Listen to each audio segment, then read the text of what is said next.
Buenas noches.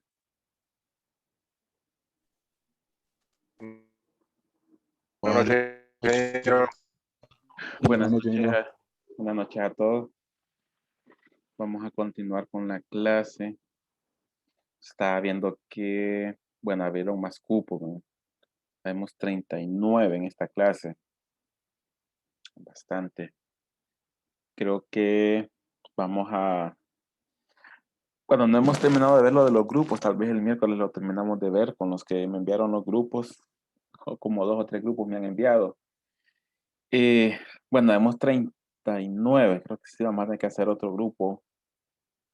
Creo que hemos quedado grupos de 6, 5, 6, sí, van a tener que ser 7 grupos. Bueno, hay bastante demanda en este periodo de esta clase. Bueno, voy a ir compartiendo la pantalla.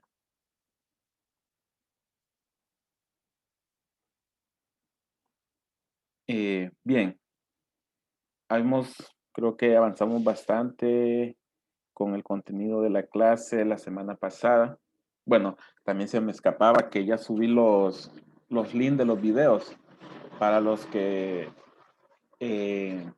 pudieron entrar a la clase hasta el fin de semana, pues en la plataforma están los 3 videos de las clases de la semana pasada. Realmente el 2 y el 3, el del martes y miércoles realmente son de clases. El lunes solamente fue presentación y hablamos un poco de la literatura de la plataforma y del proyecto.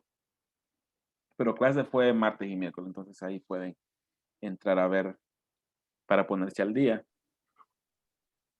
Las presentaciones también, ingeniero. Presentación creo que sí, me parece que sí, parece que sí está. En la viñeta que dice información, literatura, información, creo que ahí la puse la presentación. Si no, me confirman o yo voy a revisar y si no, pues se los envío. Listo. Bueno, nos quedamos, que terminamos hablando un poco sobre el calentamiento y su enfriamiento. Ya hablamos y conceptualizamos cómo funciona un circuito de refrigeración, hablamos de sus partes principales, hablamos de la termodinámica del circuito de refrigeración. Ahora pues nos queda ver un ejemplo, pero antes de eso quisiera, bueno, terminamos con lo de sobrecalentamiento y su enfriamiento de un refrigerante. Creo que sí lo hablamos. Bueno, hablamos que el sobrecalentamiento pues se da en el evaporador y su enfriamiento se da en el condensador. Y no es más que la diferencia entre la temperatura que debería tener el refrigerante si fuese saturado versus la temperatura real que tenga el refrigerante si lo pudiésemos medir. Por ejemplo, primero hablemos de su enfriamiento. Se da en el condensador. Ya vimos que el proceso del condensador es esta línea horizontal. Bien, si el refrigerante sale a una presión en el cual su temperatura de saturación debería de ser 120 grados Fahrenheit, hablando de grados Fahrenheit, pero lo medimos y en lugar de medir 120, o sea, ponemos un termómetro y en lugar de medir 120, mide 110, quiere decir que está saliendo su enfriado 10 grados Fahrenheit. Lo mismo en el sobrecalentamiento que se da en el evaporador. Ya vimos que el proceso horizontal de la parte de abajo es el evaporador. Si a la presión de saturación el refrigerante debería salir a una temperatura de saturación, por decirlo, de 40 grados, y nosotros lo medimos y sale a 45, realmente tiene 5 grados de sobrecalentamiento. Entonces, esa es una forma de saber el sobrecalentamiento y su enfriamiento en un circuito de refrigeración. Y eh, vamos a ver un ejemplo. Vamos a ver este ejemplo. Este ejemplo Vamos a resumir todo eso que vimos de termodinámica del circuito de refrigeración, el efecto de refrigeración, el flujo másico, el calor de compresión, calor de rechazo, el coeficiente de rendimiento. Vamos a encontrar la eficiencia EER, que es muy común en circuitos de aire acondicionado. Y vamos a aprender a ubicar el circuito de refrigeración en un gráfico pH, a presión, entalpía. Pues el mismo gráfico que aprendimos en termodinámica. Entonces, voy a darle lectura primero al ejercicio, pero vamos a empezar para conceptualizar bien lo del subenfriamiento que acabamos de hablar, lo vamos a calcular mediante la tabla.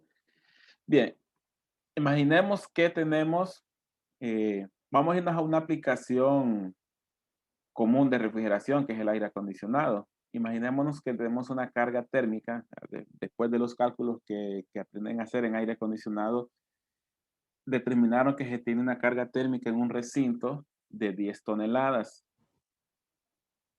Para un recinto el cual se debe diseñar el circuito de refrigeración. Nosotros debemos seleccionar los equipos, las capacidades. El refrigerante a utilizar será 410A, un refrigerante más ecológico que el anterior, que era el R22, con presiones de baja y alta de 120.03 PSI y 461.18 PSI. Bueno, estamos hablando de presiones absolutas.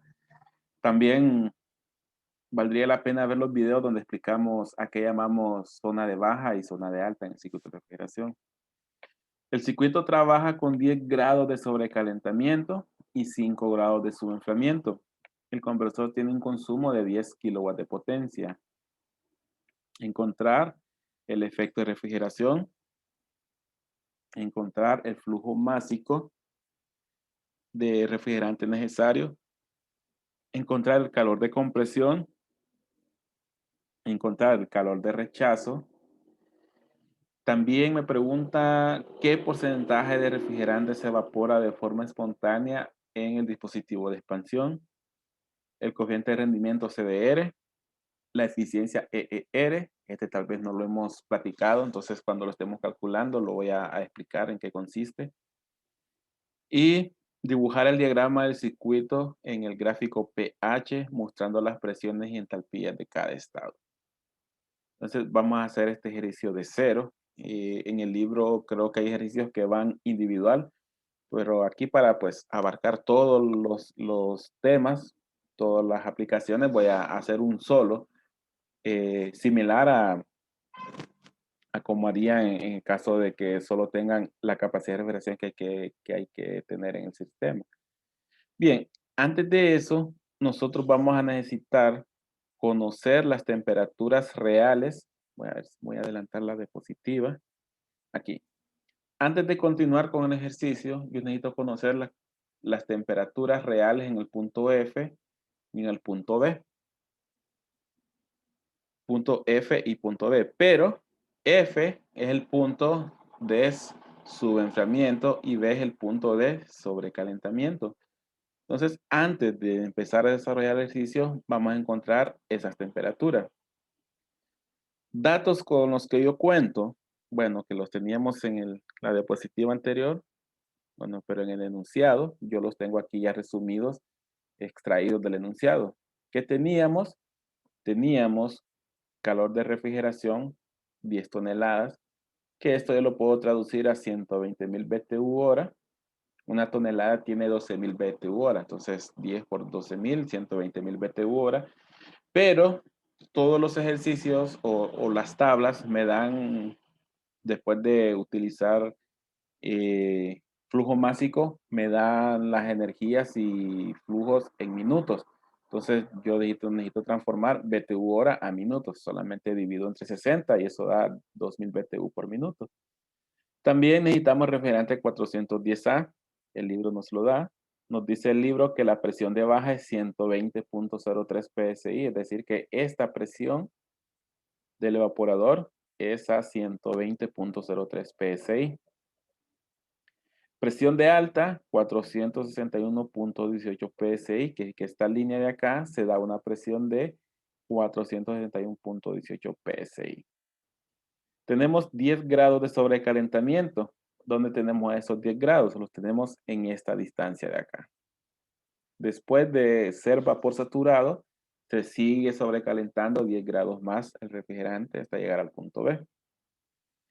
5 grados de subenfriamiento, eso se da en este punto entre E y F. Es decir, llega al punto E como líquido saturado y se sigue subenfriando 5 grados más hasta llegar al punto F. Luego, pues, nuestro compresor consume 10 kilowatts. Esto lo puedo pasar a HP, 13.405 HP, ahora lo multiplico por 0.746.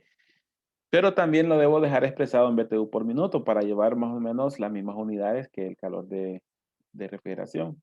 578.36 BTU por minuto. Creo que en algún lado de la presentación está la conversión de HP a BTU por minuto. Y luego, pues las preguntas que me hacen. Ahora, para lograr el efecto de refrigeración, yo necesito calcular las entalpías en el punto A y en el punto B.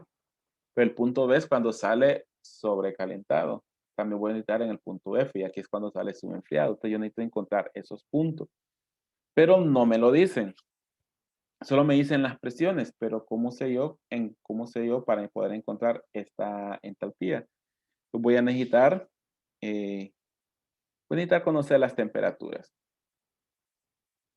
¿Cómo conozco yo la temperatura F y la temperatura B? Temperatura F sería la temperatura ya subenfriado.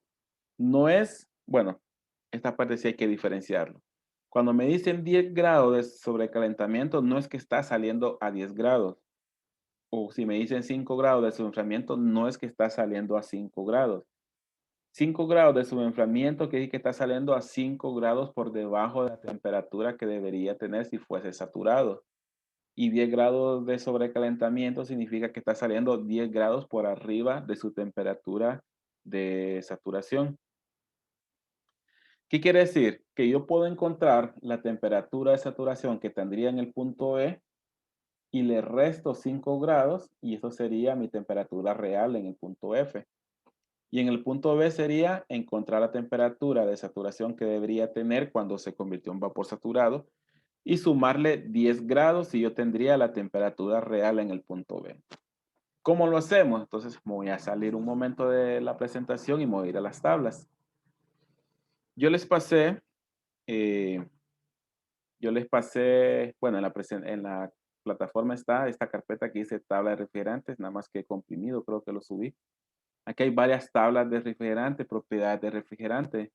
Como estamos trabajando, el ejercicio nos dice que es 410A, pues nos vamos a la tabla 410A y les va a abrir esta tabla de refrigerante 410A. Y lo que vamos a ver es una tabla muy similar a la de termodinámica, con temperatura de saturación, presión de saturación, eh, volumen, volumen específico, entalpías, que es la que nos interesa ahorita. Nos interesa entalpías, nos interesa temperatura y nos interesa presión. Estamos ante las propiedades de saturación, por lo tanto aquí tenemos temperaturas y presiones de saturación. Bien, voy a ir a la presentación. ¿Qué hacemos primero? Imaginémonos que queremos encontrar la temperatura real a la que sale el refrigerante en el punto F. Ahí yo estoy hablando de que el refrigerante va subenfriado. Va subenfriado 5 grados. Entonces, ¿qué es lo que tengo que hacer? Encontrar cuál sería primero, cuál sería la temperatura de saturación. ¿A qué presión está en el punto E? Pues la presión de alta, 461.18 psi. Entonces busquémoslo en la tabla. Creo que yo lo había dejado marcado. 460, no es esto. Aquí está. 461.18 psi. Esta es presión de saturación. ¿Qué temperatura tendría si fuese saturado? O sea, si saliese como líquido saturado. Si esta es su presión de saturación, su temperatura de saturación son 125 grados Fahrenheit. Quiere decir que él, en el punto E, o sea, como líquido saturado, debería de salir a ¿cuánto era? A 125 grados Fahrenheit. Pero no, se sigue enfriando 5 grados más. Entonces, ¿a qué temperatura saldría? Saldría a 120 grados. Es decir, que si me voy a la tabla, en lugar de salir a 125, realmente está saliendo 5 grados menos, o sea, me muevo hacia arriba de la tabla hasta llegar a 120 grados Fahrenheit. Esa sería mi temperatura en el punto F, temperatura real a la que está saliendo del condensador. ¿Qué pasa con la temperatura en el punto B, la temperatura real? Bueno, ¿cuál debería de ser la temperatura de saturación? En ese punto la presión es presión de baja, 120.03 psi. Ese también lo tenía marcado. Vamos. Buena. Me, confi- me confirman hasta dónde íbamos cuando se me cayó la conexión. Iba a revisar lo de la temperatura de baja. Ah, ok. Entonces, sí, es que La se presión, fue. perdón. O sea, la temperatura en la línea de baja. Ah, estábamos entonces con el sobrecalentamiento. Sí, Sí, Correcto. se me cayó la conexión. Bien, entonces sí me había pasado ya la tabla. Entonces estábamos hablando que íbamos a encontrar si la temperatura real a la que sale del evaporador es la temperatura en el punto B. Aquí yo tengo una presión de saturación. Ah, presión de baja. Ah, bueno, sí, tienes razón. 120.03 psi. Estamos bien, estamos bien. Por un momento casi me confundo. 120.03 psi. ¿Cuál debería ser la temperatura si fuese vapor saturado? Entonces me regreso a la tabla. 120.03 psi. Si fuese vapor saturado, debería de salir a 34 grados Fahrenheit. Pero me dice el libro que se sobrecalienta 10 grados más. Es decir, que en lugar de salir a 34, va a salir a 44. Me muevo hacia abajo de la tabla. Va a salir a 44 grados Fahrenheit. Y esa sería la temperatura real. Esa sería la temperatura real a la que está saliendo el refrigerante. Esa temperatura real, pues hay forma de medirlo físicamente cuando estamos en un circuito de refrigeración. Y la temperatura a la que debería salir, pues eso depende de la temperatura de saturación que nosotros midamos con los manómetros. Los manómetros con mangueras que conectamos a los puertos del circuito de refrigeración. Entonces, esa es la forma de determinar, relacionar la temperatura real a la que sale el refrigerante del condensador una vez que ya está subenfriado y del evaporador una vez que está sobrecalentado. Bien, entonces eso es para terminar de conceptualizar bien lo del sobrecalentamiento y subenfriamiento. Ahora sí, pues quería hablar ese punto. Ahora sí, vamos a empezar con el ejercicio. Bien, ya habíamos hablado que en el circuito de refrigeración yo tengo, solo como repaso, tengo mi zona de alta después del compresor y antes del dispositivo de expansión. A toda esta zona es mi zona de alta, es decir, de alta presión. Y esta parte de acá es mi zona de baja, o sea, mi zona de baja presión entre el dispositivo de expansión y el dispositivo de compresor. ¿Por qué necesitamos elevar la presión? Pues ya vimos que lo necesitamos hacer para poder condensar el refrigerante en el equipo exterior. Necesitamos elevar esa temperatura. Entonces la compresión realmente su objetivo es elevar la temperatura. Bueno, como su objetivo es elevar la temperatura, hay unos sistemas que utilizan energía solar. Lo que hacen es con un colector solar llevan calor a esta zona de acá. Entonces elevan la temperatura y el compresor debe trabaja menos en la compresión. Entonces esa es la intención del ahorro energético en este tipo de sistemas. Bien, ahora sí, vamos a ver siguiente diapositiva. Aquí yo borré el circuito porque ya lo interpretamos. Pasamos a la siguiente diapositiva y aquí lo que tenemos son ya cálculos. ¿Qué vamos a tener aquí? Exactamente lo mismo que acabamos de estar hablando ahorita. La temperatura en el punto F, temperatura real a la que sale del condensador. Hablamos que es su temperatura de saturación menos el subenfriamiento. Sale a 120, ya lo vimos en las tablas. Ya vimos cómo es que nosotros encontramos estos valores. Temperatura en el punto B, es a la salida del evaporador. Va a ser su temperatura de saturación más su sobrecalentamiento. Y eso, pues, como vimos en las tablas, nos dio 44 grados Fahrenheit. Entonces ahí ya hicimos 2 pasos del ejercicio. Ahora sí, necesitamos encontrar las entalpías en todos los puntos para poder encontrar primero el efecto de refrigeración, calor de compresión y calor de rechazo. Todos, igual que en termodinámica, en el último capítulo, son entalpías de salidas menos entalpías de entradas o viceversa, dependiendo del sentido del flujo de calor. Perdón. ¿Por dónde comenzamos? Pues el ejercicio yo lo comencé en el punto F. Punto F, voy a regresar, es en este punto, antes de entrar al dispositivo de expansión. ¿Qué entalpía tengo yo ahí? Vamos a ver. Tengo primero pues una temperatura de 120 grados Fahrenheit, que es lo que yo encontré cuando estábamos usando la tabla, pero sale como líquido comprimido. Sale subenfriado, pero en términos de la clase termodinámica sale como líquido comprimido. ¿Cuál era la entalpía en la zona de líquido comprimido? Una forma aproximada.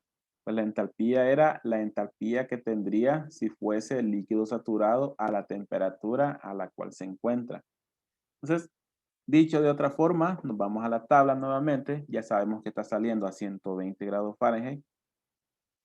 Voy a ir a la tabla. Aquí está. Está saliendo a 120 grados Fahrenheit. Eh,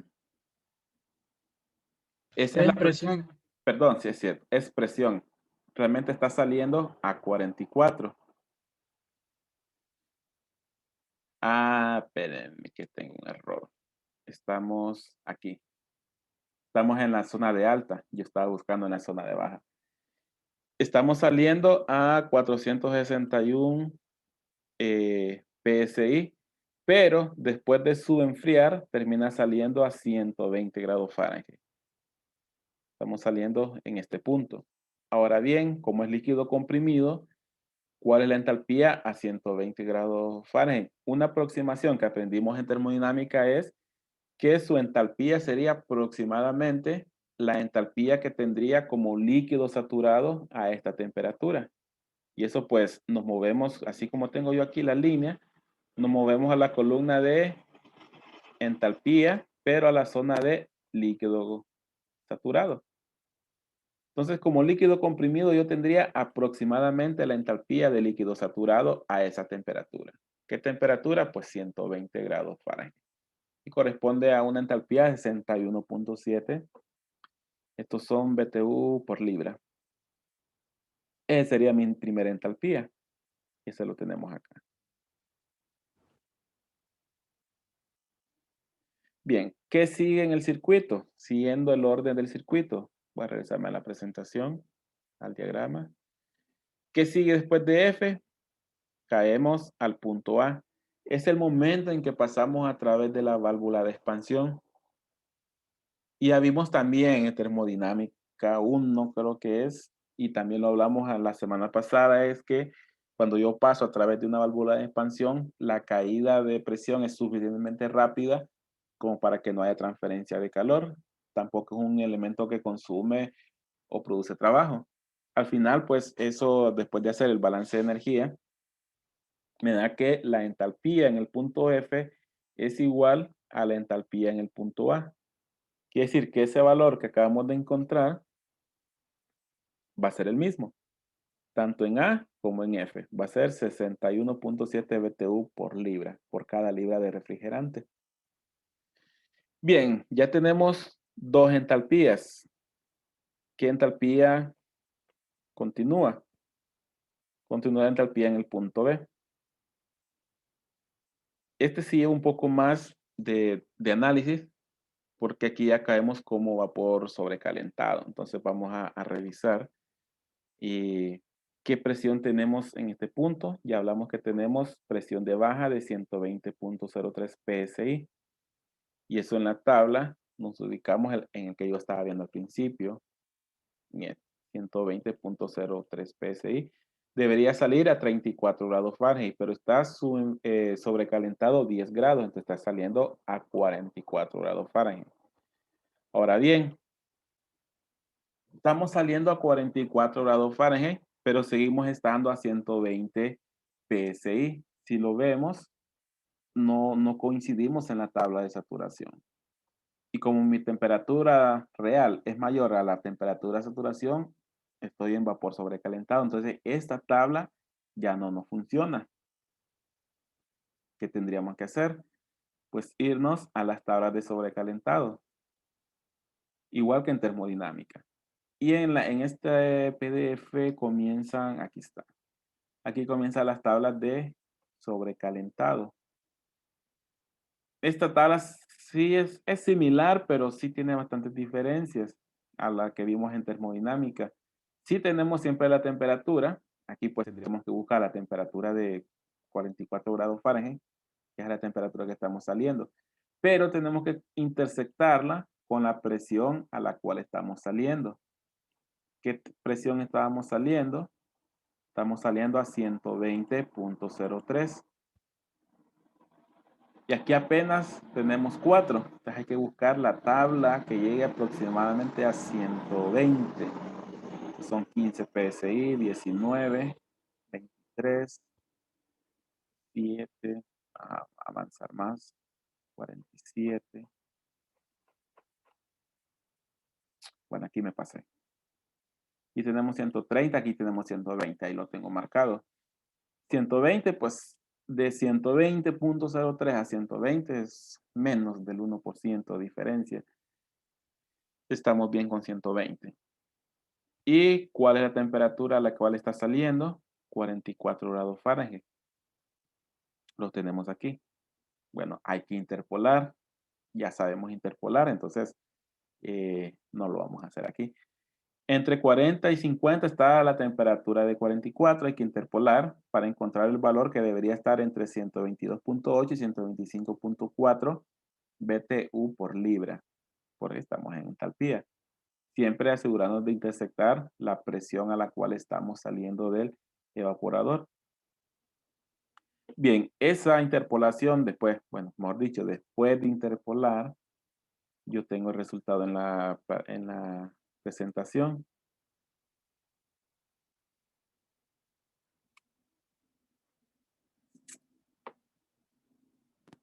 Aquí está.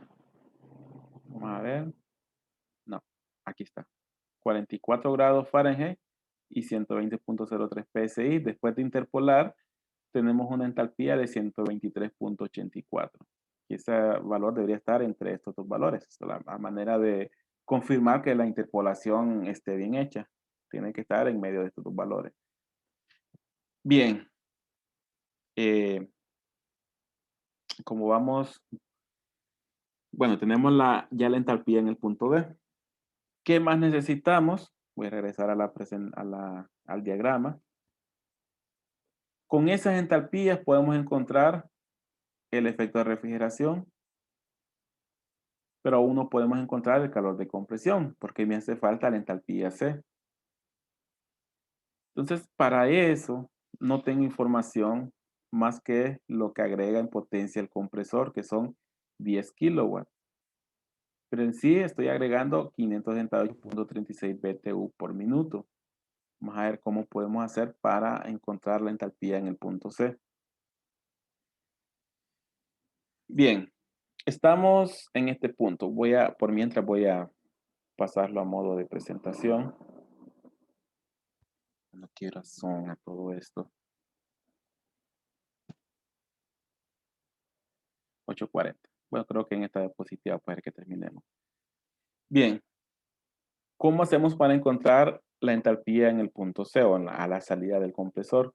Ya que solo sé a qué presión sale, pero es vapor sobrecalentado y puedo tener una gran cantidad de combinaciones entre presión y temperatura. Como no me dan temperatura para poder intersectar, ¿cómo puedo hacer para encontrar esa entalpía? Realmente yo puedo hacerlo incorporando el calor que agrega el compresor al refrigerante. La entalpía de salida, pues debería de ser la entalpía que yo tenía en la entrada más el calor que le estoy incorporando. Solamente que en el compresor lo tengo en términos de potencia.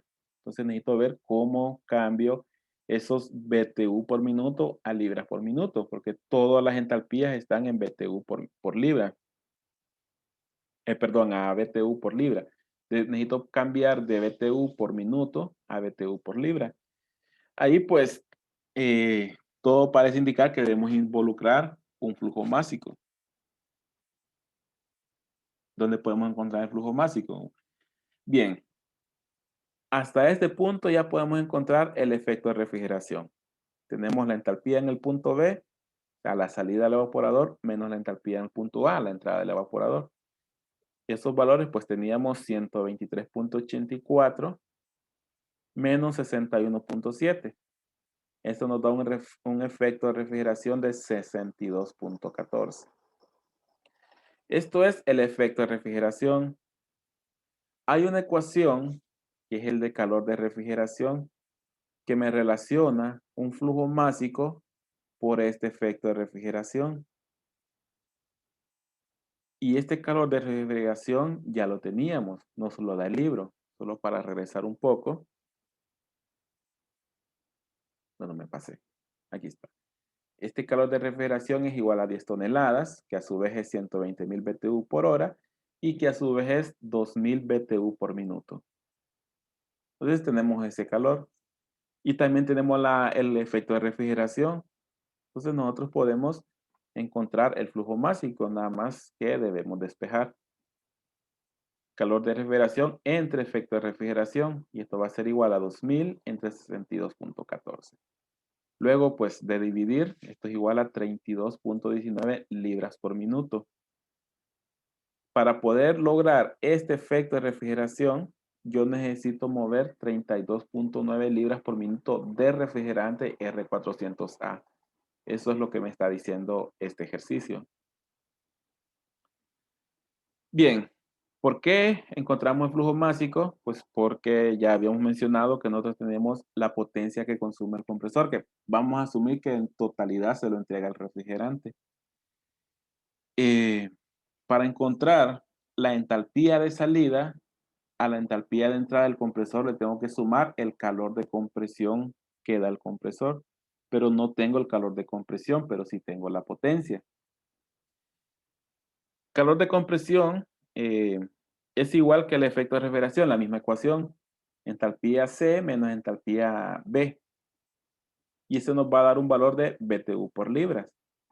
Pero la potencia que me dan en el compresor es kilowatt, que a su vez lo pude convertir a BTU por minuto. Entonces no puedo sumar directamente todavía porque no estaría sumando las unidades que deben ser.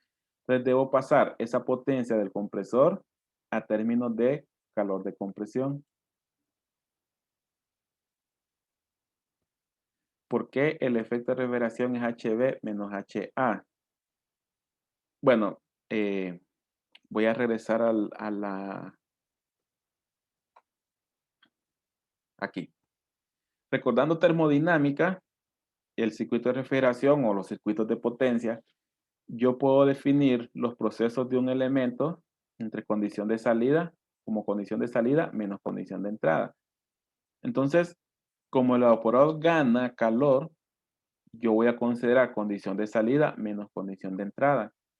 ¿A qué me refiero con condiciones de salida? Pues a la entalpía en el punto B menos entalpía del punto A. ¿Cómo llegamos al punto de que solo entalpías? Pues eso tendríamos que repasar lo de elementos o termodinámica de sistemas de flujo estacionario, que después de aplicar el balance de energía quedamos a que solamente la energía que gana el evaporador o que el evaporador le entrega al refrigerante sería el diferencial de energía de masa nada más. Y eso ya lo puedo expresar como una entalpía B menos una entalpía A. Por eso es que el calor de refrigeración o efecto de refrigeración es HB menos HA. Cuando es el refrigerante el que entrega, sería al revés porque su energía baja. Y para mantener el signo, se intercambian el orden de las condiciones. Por ejemplo, en el condensador es condición de entrada menos condición de salida. En el evaporador es condición de salida menos condición de entrada. Bien, de ahí viene. Ok. Bueno, creo que ya se nos fue la hora. Lo voy a confirmar. Eh, bueno, vamos a terminar de interpretar la parte del compresor. Tal vez nos ajustan unos 5 minutos. Estamos acá. Bien, calor de compresión va a ser igual. Bueno, debería ser igual a entalpía en punto C menos entalpía en punto B. Pero yo lo puedo encontrar directamente porque ya tengo la potencia. Lo que tengo que ver es cómo lo convierto a términos de BTU por libra, porque todo lo hemos estado trabajando en BTU por libra. Pues también como vimos la teoría la semana pasada, esta potencia es igual al flujo másico que ya encontramos por el calor de compresión, o sea, CC. Yo puedo despejar para esta CC y me quedaría la potencia del compresor entre el flujo másico. La potencia del compresor ya lo encontramos, pero yo tengo que expresarlo en BTU por minuto, por eso cambiamos de kilowatt a BTU por minuto y lo dividimos entre el flujo másico que encontramos a partir del efecto de refrigeración. Al final, el flujo másico a través de todo el circuito va a ser el mismo, entonces ese va a ser el mismo en todos los elementos. Y esto da un calor de compresión de 17.66 BTU libras. Esto sería el calor de compresión. Si yo quisiese encontrar, voy a regresar un poco, si yo quisiese encontrar la entalpía en este punto C, lo que yo tendría que hacer es a la entalpía en el punto B, sumarle calor de compresión, o sea, HB más CC. Eso sería la entalpía en el punto C. Eso pues si lo necesitáramos. Creo que voy a aprovechar mejor para dejar esta diapositiva ya cerrada. Eso es el calor de compresión encontrado a partir de la potencia de entrada del compresor. Para terminar y mañana continuar para continuar mañana, voy a terminar estos tres renglones de acá para no dejarlos inconclusos en esta diapositiva. Estos tres renglones es el calor de rechazo. ¿Cuál era el calor de rechazo? Pues el calor que entrega el condensador al exterior o al medio enfriador. Y ese calor de rechazo tiene que ser igual al calor que gané en el evaporador más el calor que me suministró el compresor. Dicho de otra forma sería calor de rechazo es igual a efecto de refrigeración más calor de compresión, que esos valores pues ya los tenemos. Efecto de refrigeración 62.14 y calor de compresión 17.66. Y eso me da un calor de rechazo de 79.8 BTU libra. Entonces, eso es calor de rechazo. Bien, vamos a dejarlo de calidad y entalpía para mañana, calidad y lo que evapora para mañana y la eficiencia para mañana. Solo como repaso, calor, efecto de refrigeración lo tenemos en el evaporador y es HB menos HA. Calor de compresión es el compresor, lo podemos encontrar a partir de la potencia que consume el compresor o como HC menos HB. Calor de rechazo en el condensador va a ser HC menos HF. Y otra forma es que este condensador debe botar tanto el calor que se ganó en el evaporador, o sea, efecto de refrigeración, más el calor de compresión. Luego en el dispositivo de expansión no hay transferencia de calor. Vimos también que la temperatura en F va a ser la temperatura de saturación en E menos el subenfriamiento. Y la temperatura en el punto B va a ser la temperatura de saturación más el sobrecalentamiento. Ese es pues como repaso. Y otro repaso es toda esta zona desde A hasta B, vamos a llamar zona de baja. Y de C hasta F, zona de alta.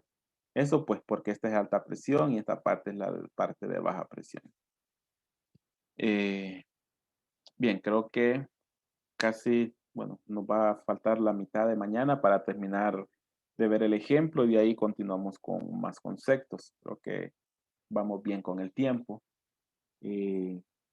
No sé si hay alguna consulta adicional a la que ya tuvimos. No, pues nos vemos mañana. Buenas noches, ingeniero.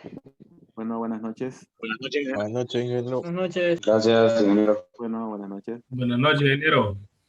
Buenas noches. Buenas noches. Buenas noches, Buenas ingeniero. noches. Buenas Inge. noches. Sí. ¿Este ejercicio ya está en la plataforma o lo va a subir este fin de semana junto con el video de la clase? Fíjese que creo que ya iba.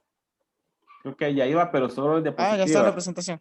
Sí, ya está en la presentación, pero solo las diapositivas. La forma de sacarlo en las tablas, pues solo en el video, porque lo estamos viendo ahorita en vivo. Ah, ok, ingeniero. Gracias. Bueno. Bueno, nos vemos mañana entonces. Buenas noches, ingeniero. Buenas noches.